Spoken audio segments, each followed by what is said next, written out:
ഒരോർമ്മക്കുറിപ്പ് എഴുതി അവതരിപ്പിക്കുന്നത് രജനി PM. അച്ചമ്മയും കുറ്റിച്ചൂലും. ഓർമ്മ വെച്ച കാലം മുതൽ അച്ചമ്മയെ കാണുമ്പോൾ കയ്യിലെന്നും ഒരു കുറ്റിച്ചൂലുണ്ടാവും. കൂടെ നടക്കാനൊരു വല്ലവും.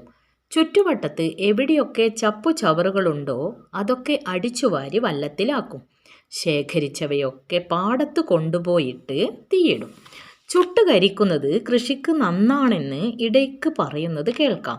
തൻ്റെ ചുറ്റുവട്ടം പരിപാവനമായി സൂക്ഷിക്കേണ്ടത് നമ്മുടെ ഓരോരുത്തരുടെയും കടമയാണെന്ന് പറയാതെ പറയുകയായിരുന്നു ആ കുറ്റിച്ചൂല്. തലകൊണ്ട് ഭൂമിയെ തൊടും മട്ടിൽ കുനിഞ്ഞാണ് തൊടിയും തൊഴുത്തും വൃത്തിയാക്കുന്നത്. തൊഴുത്തിലെ ചണ്ടിയും ചാണകപ്പറ്റും അടിച്ചുവാരി പറമ്പിലെ വാഴയ്ക്കും കാന്താരിച്ചെടിക്കും വളമാക്കും. ഇടയ്ക്ക് മുണ്ടിൻ്റെ കോന്തല നീർത്ത് പച്ചയും ചുവപ്പുമായ കാന്താരി മുളക് നീട്ടി ഒരു പറച്ചിലുണ്ട്. ഉച്ചയ്ക്ക് കൂട്ടാൻ അരക്കുമ്പോൾ കാന്താരി കൂട്ടി അരക്കണേ എന്ന്. അതിൻ്റെ രുചിയും ഗുണവും അവർ എന്നോ അറിഞ്ഞിരുന്നു. പ്രകൃതിയെ തൊട്ടു തലോടിക്കൊണ്ടായിരുന്നു അവരുടെ ഓരോ ദിനവും. ചിലപ്പോൾ കയ്യിൽ ഒരു പിടി ചോളത്തൈ കാണും. മറ്റു ചിലപ്പോൾ ഇത്തിരി മുത്താറിത്തൈ ആവും. കിളച്ചിട്ട മണ്ണിൽ അവയങ്ങ് നിരനിരയായി നടും. മുത്താറിയും ചോളവുമൊക്കെ പാകമായാൽ ഞങ്ങൾക്ക് രസക്കാഴ്ചയാണ്. കതിരണിഞ്ഞ മുത്താറിയും പൊട്ടിവിരിഞ്ഞ ചോളവും.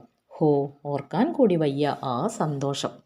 മഞ്ഞയും ചുവപ്പുമായി ചോളം കൊയ്യുമ്പോൾ വർണ്ണങ്ങൾ മനസ്സിലാണ് വിരിയാറ്. മുത്താറിയിലെ ഓരോ അരിമ്പുമണിയും ഊർന്നു പോവാതിരിക്കാൻ കരുതലു വേണം. മാങ്ങാക്കാലമായാലോ ശേഖരിക്കുന്നത് ഏവരും തിന്നുപേക്ഷിച്ച മാങ്ങാണ്ടിയാവും. മറ്റു ചില സമയത്ത് പറമ്പുകളിൽ നടന്ന് വിളഞ്ഞു പാകമായുള്ള ഈന്തായിരിക്കും പെറുക്കിയെടുക്കുക. എല്ലാറ്റിനും കുട്ടികളായ ഞങ്ങൾ കൂട്ടിനുണ്ട്. പെറുക്കിയെടുത്ത ഈന്തും മറ്റും പല രീതിയിൽ പാകപ്പെടുത്തി ഉണ്ടാക്കുന്ന അടയും പായസവും അപ്പവും ഇന്നും നാവിൽ കൊതി പകരുന്ന വിഭവങ്ങളായിരുന്നു. ഇന്നു നാം എത്ര മുൻകരുതലുകൾ എടുത്താലും ചുറ്റുവട്ടത്ത് കാണുന്ന വിശിഷ്ട ഭോജ്യങ്ങൾ നമ്മെ മാടി വിളിക്കുന്നു. ഒന്നുമില്ലാതിരുന്ന കാലം വിശപ്പടക്കാൻ പ്രകൃതി വിരുന്നൊരുക്കിയിരുന്നു. അത് കണ്ടറിഞ്ഞ് സ്വായത്തമാക്കിയവർ ഇന്നൊരോർമ്മ മാത്രം. ഇന്ന് അവസരമുണ്ടായാൽ പോലും അശ്രദ്ധ കാട്ടി വ്യാകുലപ്പെടാൻ നാം വ്യഗ്രത കാട്ടുകയാണ്. ഇവിടെയാണ് പഴമക്കാരുടെ ചില അറിവ്, അതായത് നാട്ടറിവ് നമ്മെ നന്മയിലേക്ക് എത്തിക്കുന്നത്.